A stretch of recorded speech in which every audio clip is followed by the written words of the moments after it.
Rust. The only aim in Rust is to survive. Everything wants you to die. The island's wildlife, other inhabitants, the environment, and other survivors. Do whatever it takes to last another night. I just read the description on the Steam page. You're welcome, motherfucker.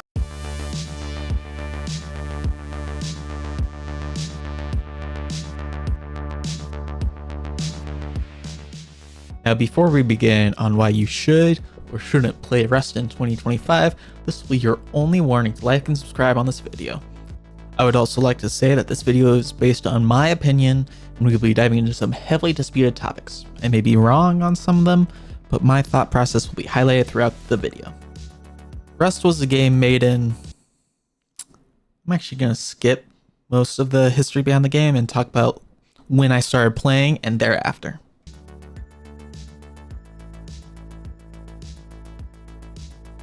I first learned about this game roughly 4 years ago after watching a Blueprint and Spoonkid video. It was a challenge video where they had to survive on an island, couldn't leave after setting foot on that island. This was actually the first ever experience on Rust that I ever saw, and it was not the greatest because you didn't actually see what went through just an actual normal experience. You saw a challenge video. And you know when you see something you really like and you're like, I want to do that. And then you ask your dad to buy you this one thing so you can also do that. That's kind of what happened to me. And it wasn't the great experience that I hoped it would be. So it kind of died down my expectations of what I should be expecting. Veterans will also remember that in 2021, the year that I started playing, Smelting 1.0 still existed. And also the old recoil still existed. Boxes were actually smaller loophole, and also some graphics weren't as good as we see today. Now Rust has come a long way since those small updates, but let's talk about the first big update.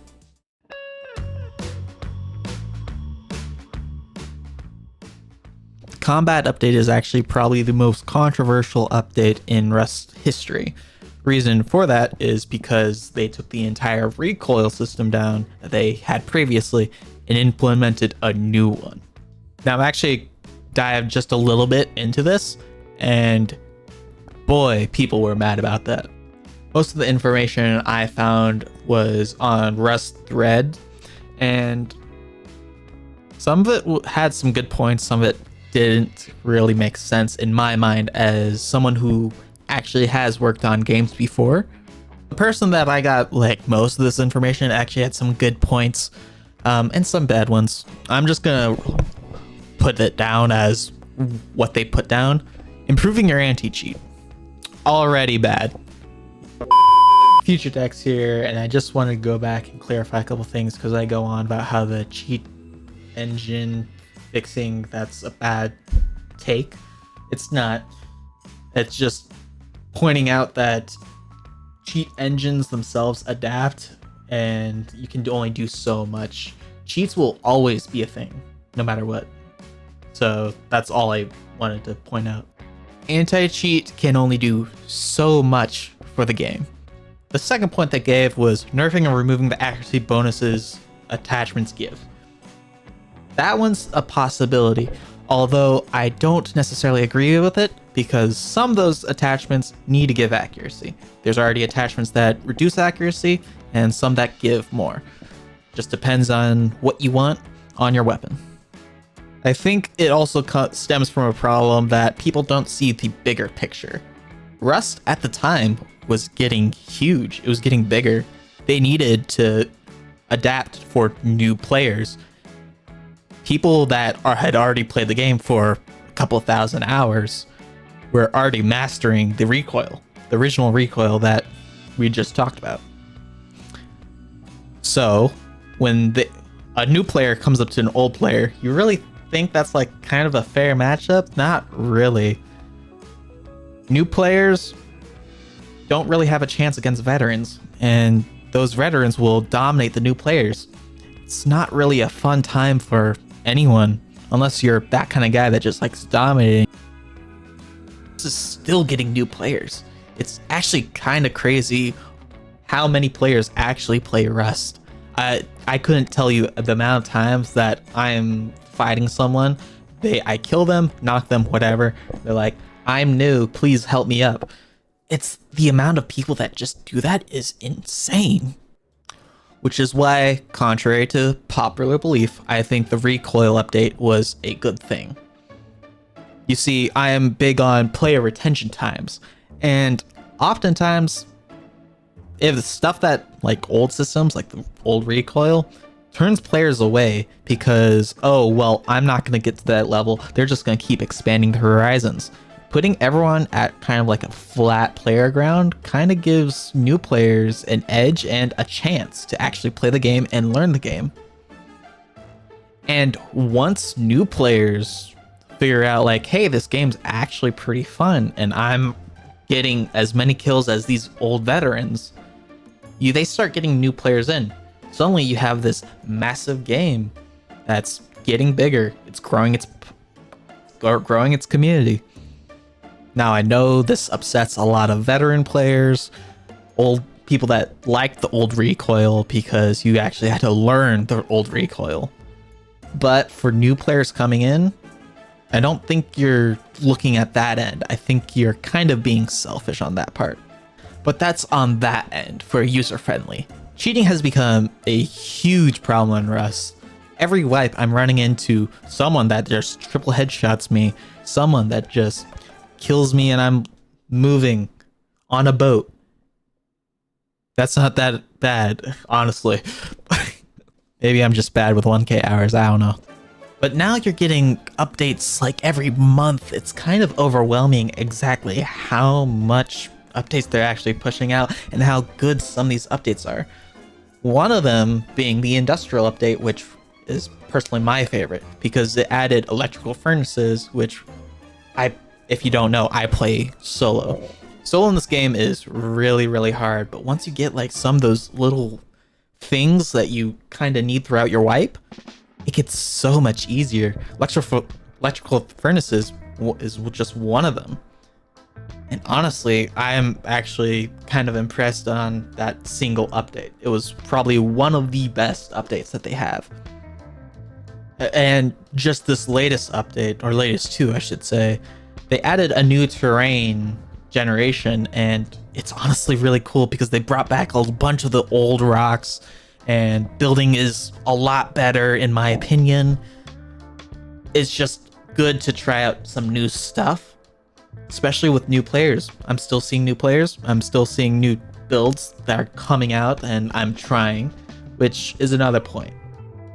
This game has probably never been easier for a solo or a group or just people. And with it being easier, it actually makes it more susceptible to people with jobs and people that actually have a life, people that want to make money, feed their families, but also want to play this amazing game that they have. Now, before Rust, I actually played a game called Ark Survival Evolved, which is kind of like Rust, not really. It's essentially Rust with dinosaurs, as people would call it. Now, I stopped playing that map for multiple reasons. The main one was because it got repetitive and boring. I actually had almost 3,000 hours before I'm like, I'm gonna not play this as much. I still play it from time to time, just not as much as maybe a pure Ark fan would. Now, oftentimes you see people watching videos and saying like, oh, I don't really play Rust, I just like watching videos. You see comments of that. Mainly because people are like, well, I don't want to get into a really competitive game and suck so poorly that I want to get off. And I'm honestly looking at that and being like, well, are you taking it one step at a time, or are you just pushing yourself into the deep end? What I mean by that is when you're first loading up servers, you go to the vanilla tab and you see tons and tons of servers, thousands upon thousands, and you're seeing them maxed out. You don't go on those servers your first load up. You probably go that on your 100th, to be honest.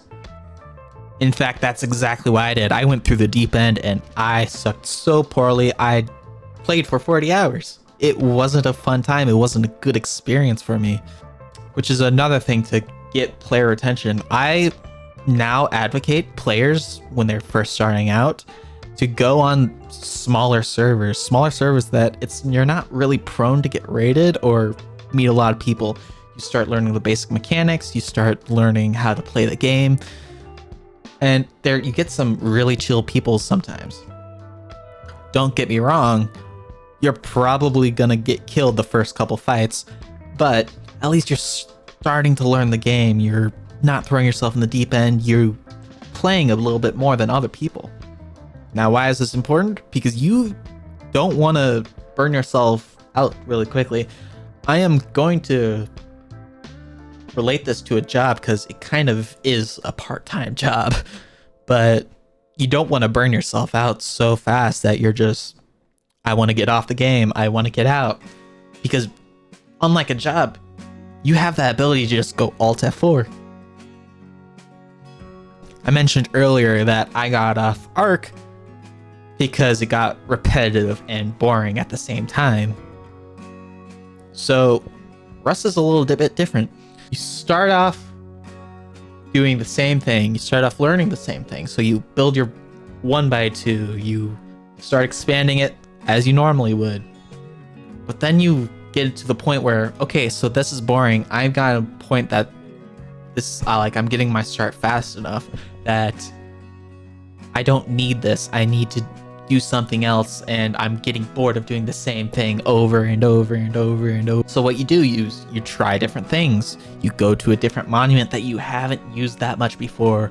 You make a new base, which is probably the biggest thing, because Rust is a game about making bases and surviving a wipe, surviving the next day and the next day. Really, just trying new things is kind of what you want to do to continue your love for the game. I would also say don't start off solo like I did. I am very lucky to continue playing this game after being solo for almost 100% of my wipes. I would find another buddy or go to a Discord, another server, just try to find someone that you can have a wipe with. And if all goes well, you'll just have a wipe buddy. Honestly, when I look at some of the updates though, some of them don't make sense.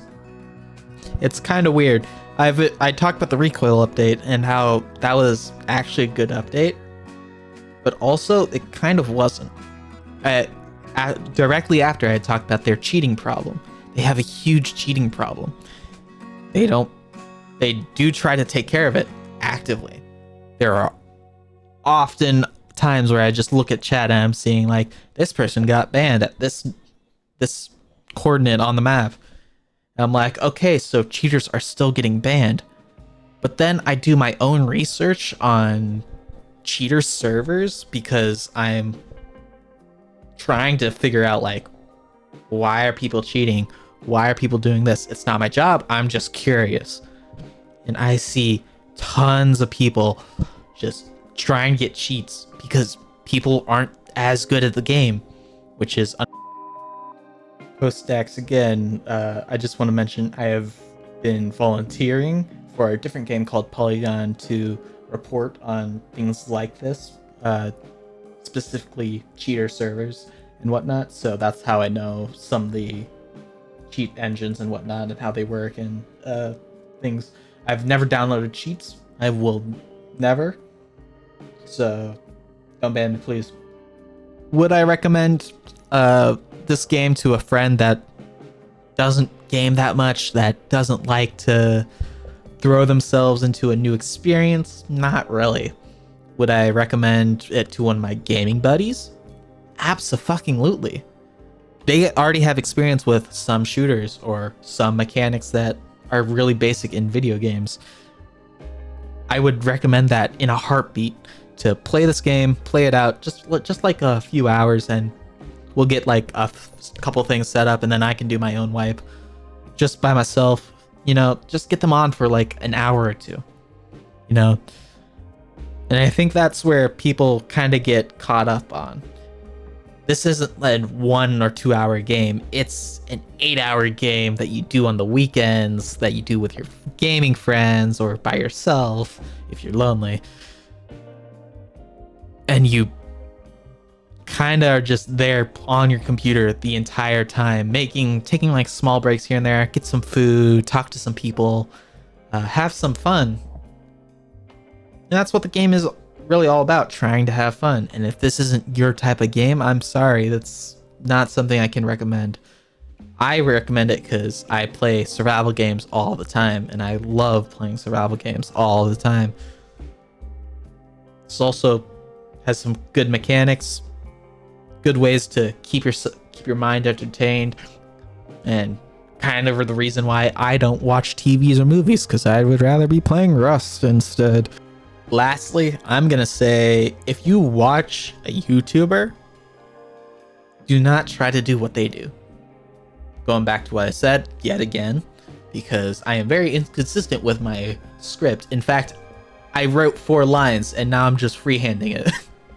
But again, watching a YouTuber, just doing what they do, don't do that. Try to take it at your own pace. Take it one step at a time. Calm your movements. Calm everything. It is not as competitive as you think unless you go into that really competitive server that everyone talks about, that everyone's on. Don't do that your first game. Please, I beg. I'm going to interrupt this video right here because I forgot to talk about one other thing, which is the pay-to-win skins. It's a big problem in Rust, and honestly, sometimes it feels like a money grabber because they also get money on the Steam store, and they also get money on initial purchases when they bring out a new item. I don't really like how they do the skins, mainly because of that. But sometimes you go on Twitch and you can get a Rust drop, and whoopee, you get 100 skins in a year, which is actually what I started doing. The thing is when you go on the store and you buy a skin that's $100 and it turns out it's really pay to win, it's not as fun for new or old players because it's camouflage. There's a full set called Whiteout, which is a snow kit. And new or old players have a really hard time seeing that skin in the dark, in the daylight too. It's not fun when you're purely camouflage. And unfortunately, if you really want to try hard in this game, you're gonna have to spend some money there.